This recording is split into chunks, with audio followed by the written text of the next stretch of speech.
কি ঘটনা? তুমি কি এভাবে ঘরে বসে বসে কি খাবে? এদিকে তো ঘরের বাজার সদাই সম্পূর্ণ শেষ হয়ে গেল। যাও, পাশে একটু জমি রয়েছে, ওখানে কিছু তো লাগাতে পারো। তা দিয়ে তো সংসারের কিছু তো হলো চলবে। আমি যাই লাগাই তাই তো চুরি করে নিয়ে যায়। কি করব তুমি বলো?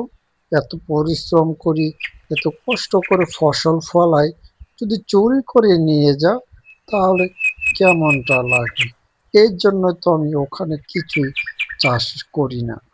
ঠিক আছে, তুমি যেহেতু বলছো তাহলে যাই, গিয়ে ওখানে কিছু সবজি চাষ করি।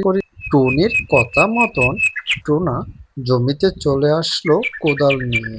সেখানে জমিটি সুন্দর করে চাষ করলো, সেখানে কুমড়ো লাগাবে বলে। এই জঙ্গলে সমস্ত কিছু তো ঘুরে দেখলাম, কোথাও তো কেউ কোনো চাষ করেনি। আজকাল এ বনে পাখিরাও খুব চালাক হয়ে গিয়েছে, আর আমার মনে হয় চুরি করে কোনো কিছু খাওয়া হবে না। মনে হয় এখন থেকেই কাজ করে আমাকে খেতে হবে। যে হাল অবস্থা যাচ্ছে না এই জঙ্গলের, কি যে করি। ওদিকে তো টুনাও সবজি এখনো পাকিনি, ওটাও কি করি, আমি চুরি করে আনি। যাই, ঘুরে ঘুরে এই জঙ্গলে দেখি কে কি করছে। কি গো, তুমি চলে এসেছ?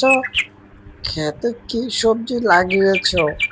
এবার বুঝি সবজি ভালো ফসল হবে, আমাদের আর এই অভাব থাকবে না। যাও, তোমার জন্য আমি এখন ভাত দিচ্ছি, তুমি হাত মুখ ধুয়ে এসো। চলো দুজন একসাথে খাবো।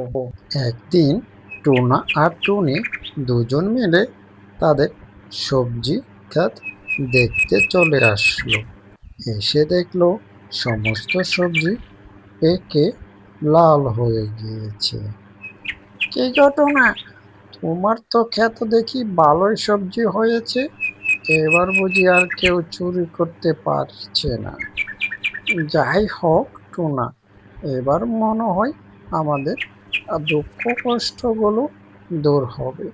এই কুমড়োগুলো বিক্রি করে বাজার থেকে অনেক টাকা পাবো, সেগুলো দিয়ে আমরা আমাদের ঘর বাড়ি নতুন করে আবার তৈরি করব। যাও, এখন তুমি এগুলো কিছু আজকে বিক্রি করে নিয়ে আসো।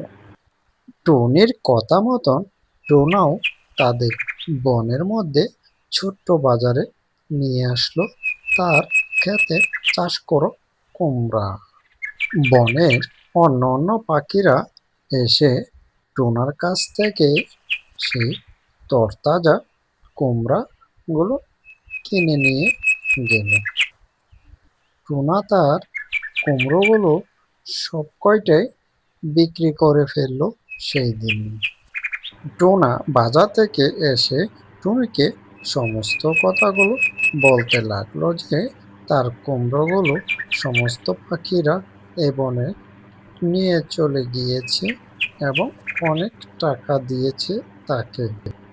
অনেক দিন হলো আমি কিছু খাইনি, তোদের এই কুমড়ো ক্ষেত থেকে কি একটা কুমড়ো দিবি আমাকে? বৃদ্ধ বুড়ির কথা শুনে টোনাটুনির খুব কষ্ট লাগলো যে বৃদ্ধ মহিলাটি অনেক দিন হলো না খেয়ে রয়েছে।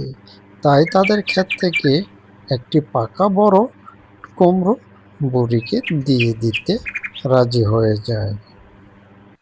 আসলে তোদের মনটা অনেক ভালো রে, তোরা অতি সহজে আমাকে এত বড় একটি কুমড়ো দিতে রাজি হয়ে গেলে। তোদের এটি কুমড়ো ক্ষেত নয়, যেন সোনার ক্ষেত। সোনার কুমড়ো এখানে ফলবে তোদের ক্ষেতে। বৃদ্ধ এমন কথা বলার সাথে সাথেই তাদের ক্ষেতের কুমড়োগুলো সোনার কুমড়ো পরিণত হয়ে গেল। ওইদিকে বৃদ্ধ চলে গেল। ওইদিকে টোনাটুনি তাদের ক্ষেতের সোনার কুমড়ো দেখে অনেক খুশি হয়ে গেল যে তাদের জীবনই পাল্টে যাবে এই সোনার কুমড়ো বিক্রি করে। বন্ধুরা, কাউকে সহযোগিতা করলে কোনো কিছুতে কমে না, বরঞ্চ তার চেয়েও বেশি ফসল ও সম্পদ বৃদ্ধি পায়।